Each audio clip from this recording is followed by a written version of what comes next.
먼 옛날 경상북도 안동의 낙동강 줄기가 내려다 보이는 어느 산기슭 마을의 낡고 허름한 초가집 한 채가 외로이 서 있었습니다. 어머니, 다녀오겠습니다. 콜록, 콜록. 그래, 아들아. 오늘도 조심히 다녀오너라. 이 집의 주인은 병든 홀어머니를 모시고 사는 가난한 나무꾼 박선비였습니다. 그에게는 한 가지 특이한 점이 있었는데 바로 나무를 하러 갈 때조차 항상 낡았지만 단정한 갓을 쓰고 다닌다는 것이었습니다. 그의 행색은 비록 초라했지만 그는 사실 유서 깊은 양반 가문인 안동박 씨의 후손이었습니다. 하지만 할아버지 때부터 가세가 기울기 시작하여 이제는 하루 벌어 하루 먹고 살기도 힘든 처지가 되었습니다. 그럼에도 그는 양반의 자존심만큼은 목숨처럼 소중히 여겨 결코 갓을 벗는 법이 없었습니다. 그러던 어느 추운 겨울날 박선비의 집에 큰 불행이 닥쳤습니다. 콜록, 콜록, 쿨럭.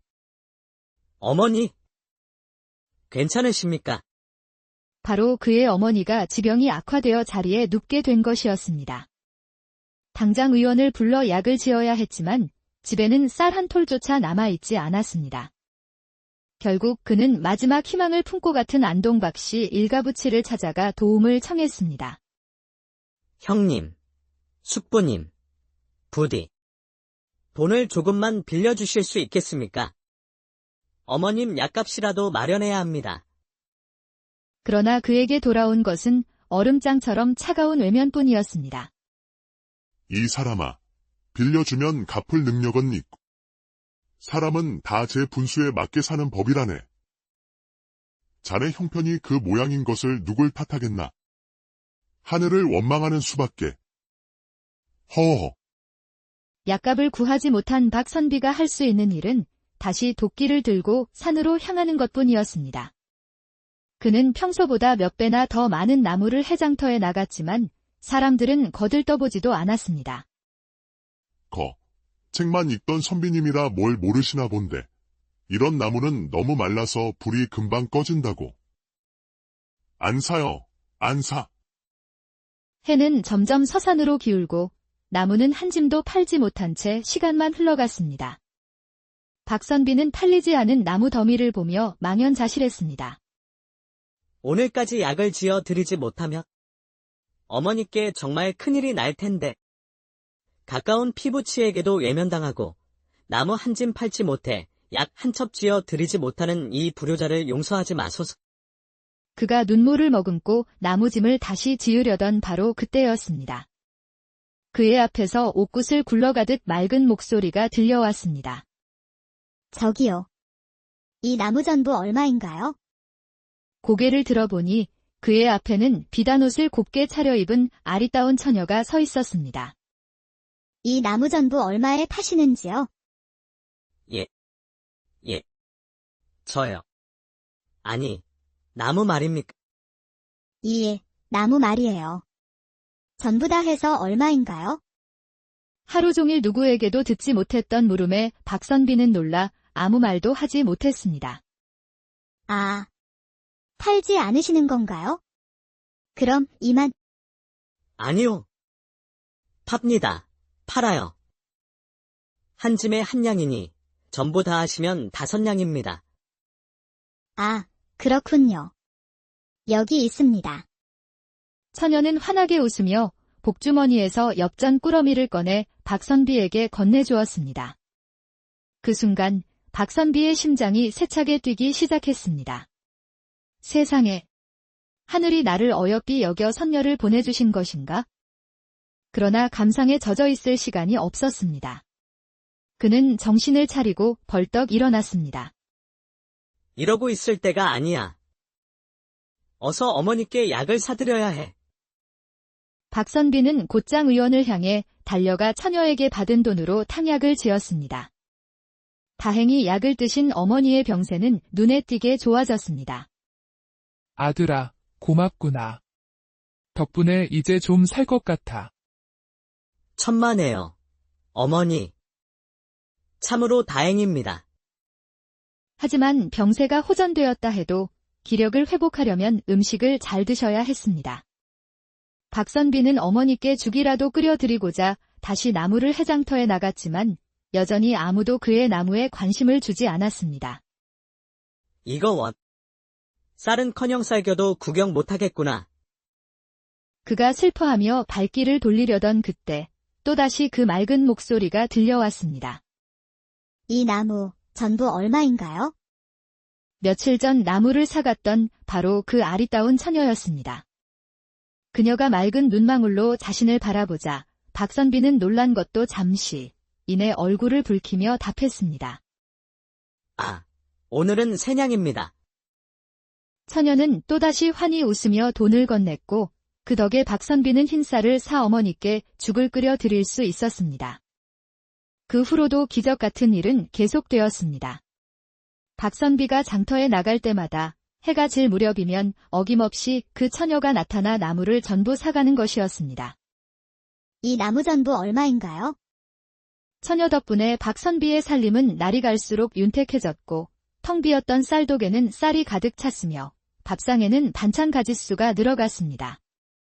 어느덧 병을 모두 떨쳐낸 어머니가 어느 날 저녁상에 놓인 조기구이를 보며 말했습니다. 오늘도 그 처녀가 다녀간 모양이구나. 예, 어머니. 오늘도 어김없이 나무를 전부 사갔습니다. 참으로 고마운 사람이로다. 그런데 그 처녀가 대체 누구인지 아느냐? 잘 모르겠습니다. 옷차림새를 보면 부잣집 아가씨 같기는 한데 종을 보내는 것도 아니고 늘 직접 오는 것이 신기할 따름입니다. 헌데 왜 항상 내 나무만 사가는 것이냐? 혹시 그 처녀가 내게 마음이라도 있는 것은 아니더냐? 예. 마음이라니요. 설마요. 그분이 얼마나 어여쁘신데요. 저 같은 사람을 마음에 품을 리가 있겠습니까? 어머니, 국이 식겠습니다. 어서 드시지요. 처녀가 나무를 사가는 일은 어느덧 달포가 넘게 이어졌고 이제 박선비는 해가 질 무렵이면 은근히 그녀를 기다리게 되었습니다. 어느 날처럼 처녀가 나타나 나무 값을 치르려던 순간 그녀가 말했습니다. 그런데 오늘은 한 가지 부탁이 있습니다. 예. 부탁이라니요. 나무를 옮기는 것이 생각보다 쉽지 않더군요. 오늘은 집까지 좀 옮겨다 주실 수 있으신가요? 그 말에 박선비는 마른 침을 꿀꺽 삼켰습니다. 그의 머릿속은 온갖 상상으로 가득 찼습니다. 낯선 남자를 집에 들이다니. 설마 정말 나를 연모하는 것인가? 그러며 제 단골 손님이신데 당연히 옮겨드려야지요. 박선비는 괜히 온매무새를 가다듬으며 처녀를 따라 나섰습니다. 그런데 이상하게도 그녀는 마을을 벗어나 점점 더 깊은 산속으로 들어갔습니다. 한참을 올라 숨이 턱까지 차오를 무렵 마침내 처녀가 걸음을 멈추었습니다.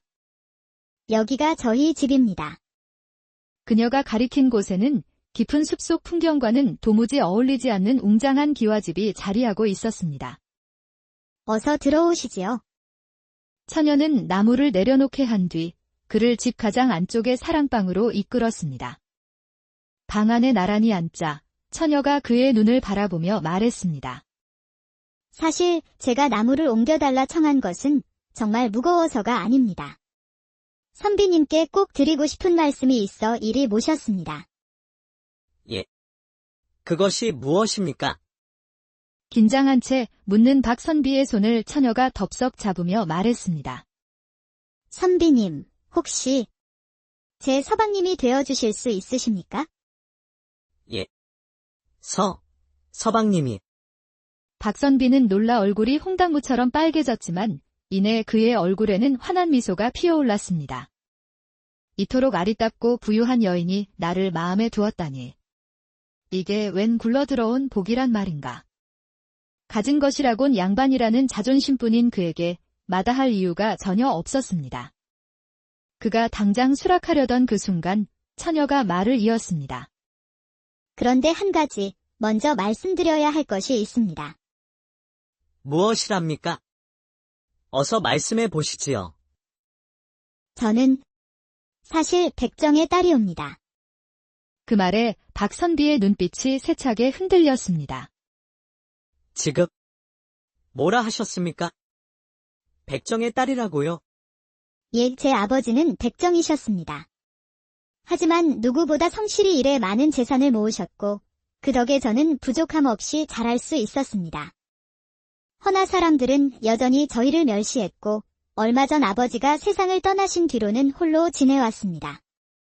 그러다 선비님을 뵙게 되었습니다. 비록 차림새는 남루하나 항상 고든 모습과 성실히 일하시는 모습을 봄 평생을 함께하고 싶다 결심하였습니다. 부디 저와 혼인해 주시겠습니까? 처녀의 말은 박선비에게 큰 충격이었습니다. 그의 머릿속은 복잡한 생각들로 뒤엉켰습니다. 내가 아무리 가난해도 양반 가문의 자손인데 천하디천한 백정의 딸과 혼인하는 것은 가문의 명예에 먹칠을 하는 일이다. 하지만 내 평생 이런 여인을 다시 만날 수 있을까? 박선비가 오랫동안 답을 못하자 처녀가 조심스럽게 입을 열었습니다. 쉽게 결정하기 어려우시겠지요. 이해합니다. 그러니 생각해보시고 만일 뜻이 있으시다면 보름 뒤 달이 가장 밝은 시각에 이곳으로 와주십시오. 혹 오지 않으신다면 그땐 거절의 뜻으로 알고 조용히 물러나겠습니다. 집으로 돌아온 박선비는 그날 이후 나무도 하러 가지 않고 방 안에 누워 시름에 잠겼습니다. 며칠째 식음까지 전폐하는 아들을 보며 어머니가 물었습니다. 아들아, 요새는 장에 나가질 않는구나. 혹시 무슨 일이 있느냐? 아무래도 그 처녀와 관련된 일이겠지? 어머니의 추궁에 박선비는 결국 모든 사실을 털어놓았습니다.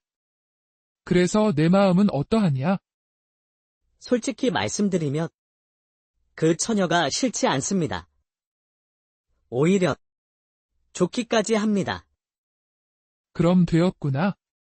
무엇을 그리 고민하느냐? 하지만 어머니, 그녀는 백정의 딸입니다. 천민 중에 천민이란 말입니다. 우리 안동박씨 가문 사람들이 이 사실을 알면 저를 족보에서 파버릴지도 모릅니다. 그 순간 어머니가 갑자기 문을 활짝 열었습니다. 어머니, 찬바람이 듭니다. 어찌 이러십니까? 나가거라. 내가 아들을 잘못 키웠구나. 내가 병을 떨쳐내고 지금 우리가 굶지 않고 사는 것이 다 누구 덕이냐? 너는 고작 남들의 시선이 두려워 은혜를 베푼 사람을 외면하려는 것이냐? 사람이 사람답게 살면 된 것이지 핏줄이 그리도 중요하더냐? 나는 한나체면에 목숨 거는 아들을 둔 적이 없다. 어서 나가거라. 어머니의 호통에 박선비는 정신이 번쩍 들었습니다. 그는 바닥에 널쭉 엎드렸습니다. 어머니, 죄송합니다. 제가 경솔했습니다. 부디 용서해 주십시오. 양반에 도리는 사람을 신분으로 무시하는 것이 아니다. 내가 진정 양반이라면 그 이름의 무게부터 먼저 생각해보거라. 어머니의 말씀에 큰 깨달음을 얻은 박선비는 다음날 날이 밝자마자 처녀의 집으로 향했습니다. 그렇게 박선비는 처녀와 혼인하게 되었습니다. 우려와는 달리 아름다운 아내와 함께하는 삶은 꿈처럼 행복했습니다. 그는 순식간에 9칸 대저택의 주인이 되었고 곳간에는 셀 수 없이 많은 재물이 쌓여 있었습니다. 박선비의 신세가 하루아침에 달라지자 그를 대하는 사람들의 태도도 180도 바뀌었습니다. 아이고, 내가 사랑하는 아오. 그동안 잘 지냈는가? 지난번 일은 내가 미안했네. 필요한 게 있으면 언제든 말하게. 괜찮습니다. 이제는 갖고 싶은 것을 전부 가지고 있어서 딱히 필요한 것이 있으려나 모르겠습니다. 더 이상 나무를 할 필요가 없어진 박선비는 매일같이 마을에 나가 돈을 물쓰듯 쓰며 지난날 자신을 무시했던 친척들의 코를 납작하게 해주는 것을 낙으로 삼았습니다. 그러나 그는 아내의 신분만큼은 철저히 숨겼습니다.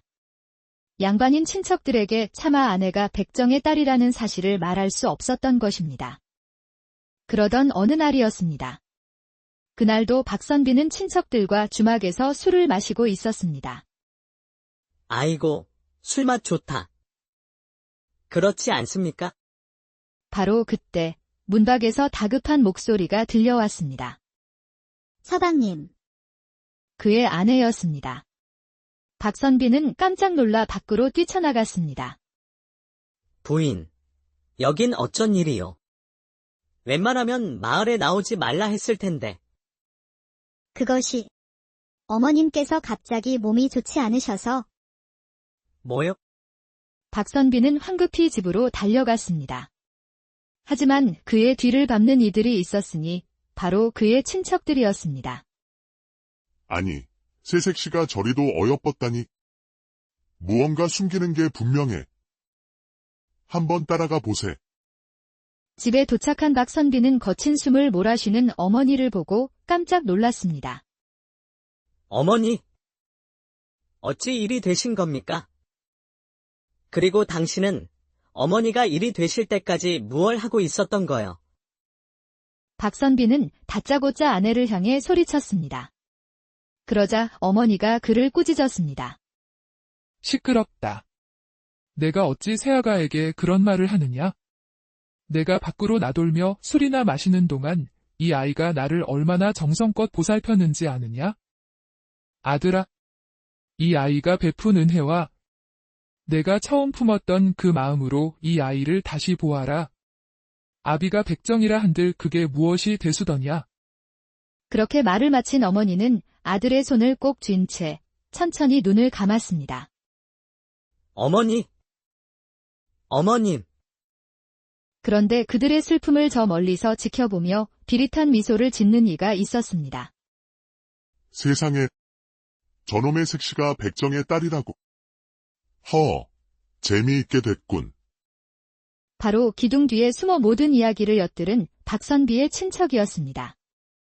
며칠 후 박선비는 어머니의 장례를 치르고 안동박씨 선산으로 향했습니다. 그러나 그곳에는 집안 어른들과 친척들이 몰려와 그의 길을 막아섰습니다. 이놈. 내 놈의 어미를 우리 선산에 묻을 수 없다. 감히 백정의 딸과 혼인하고 우리를 속였. 가문의 이름을 더럽힌 내 놈은 더 이상 우리 집안 사람이 아니다. 이 천한 백정사위 놈아, 당장 꺼지거라. 분노한 집안 어른들은 박선비를 족보에서 파버렸고 그는 어머니를 선산에 모시지도 못한 채 처참하게 쫓겨났습니다. 이럴 순 없습니다. 제가 어찌 이리 쫓겨난단 말입니까? 집에 돌아온 박선비는 분노에 길길이 날뛰었습니다. 그리고 시간이 지날수록 그의 분노는 엉뚱한 곳으로 향했습니다. 이게 다 당신 때문이요. 당신 같은 천한 핏줄과 혼인하지만 않았어도 당신 때문에 내 인생이 이게 무슨 꼴이냐고. 갑작스러운 불행을 감당할 수 없었던 그는 모든 것을 아내의 탓으로 돌렸습니다. 그 후로 박선비는 매일같이 술에 취해 아내를 구박하고 집에도 들어오지 않고 밖으로만 걷돌았습니다. 그 백정 딸만 아니었어도 내 신세가 이러진 않았을 텐데. 술 더 가져와. 그러던 어느 날 밤 술에 잔뜩 취해 집으로 돌아오던 박선비는 발을 헛디뎌 길가 도랑에 빠지고 말았습니다. 으악. 푸. 헤엄 한 번 쳐본 적 없는 그는 아무리 발버둥 쳐도 점점 더 깊은 물속으로 가라앉을 뿐이었습니다. 이렇게 가는 건가? 그의 의식은 점점 흐려졌습니다. 얼마나 시간이 지났을까? 박선비는 희미하게 의식을 되찾았습니다. 눈은 떠지지 않았지만 그의 귓가에 속삭이는 소리가 들려왔습니다. 저 바보 같은 놈이 돈이나 좀 주고 갈 것이지. 이거 원. 백정딸 하나 어쩌지 못하는 멍청이였군. 쯧쯧. 어떻게? 유서라도 하나 조작해볼까? 피를 나눈 친족들은 그의 죽음을 걱정하기는커녕 그의 재산을 탐하고 있었습니다. 실망과 분노가 밀려오던 그때 문이 열리며 다른 목소리가 들려왔습니다. 서방님, 이리 가시면 안 됩니다. 제가 잘못했어요. 제발, 제 곁을 떠나지 마세요. 흑흑. 맑고 떨리는 목소리의 주인은 바로 그의 아내였습니다. 박선비는 그제야 깨달았습니다. 자신을 진정으로 아끼는 사람과 자신을 이용하려는 사람조차 구분하지 못하고 살아왔다는 것을. 며칠 후, 완전히 기력을 회복한 박선비는 친척들을 모두 불러 모았습니다. 제가 아무리 돈이 많다고 해도 여러분에게 줄 돈은 한 푼도 없습니다. 또한 족보에 다시 들어갈 마음도 추호도 없지요. 제게는 족보에 가득 쓰인 당신들보다 훨씬 더 소중한 진짜 가족이 있으니까요. 그는 친척들을 매몰차게 쫓아낸 뒤 아내에게 무릎을 꿇고 진심으로 사과했습니다. 부인, 헛된 자존심에 눈이 멀어 진심으로 나를 아껴준 당신을 외면했소. 이 못나고 어리석은 나를 부디 한 번만 용서해 주시오. 그날 이후 박선비는 더 이상 허울뿐인 양반 신분을 쫓지 않았습니다. 그날 밤 아내와 나란히 누운 박선비가 조심스럽게 물었습니다. 그런데 내가 도랑에 빠졌을 때 나를 구해준 이가 누구인지 아시오? 감사 인사는 이미 하셨습니다. 저번에도, 그리고 지금도요. 서방님을 구한 건 바로 저입니다. 그렇습니다. 그를 살린 것은 고귀한 양반 핏줄도 친척도 아닌 그가 그토록 무시했던 백정 출신의 아내였던 것입니다. 박선비는 아무 말도 잊지 못하고 멍하니 아내를 바라보다 이내 그녀를 힘껏 껴안았습니다. 부인, 당신이 나를 살린 것이었구려. 정말 고맙소. 그리고 미안하오. 평생 당신께 속죄하며 살아가겠소.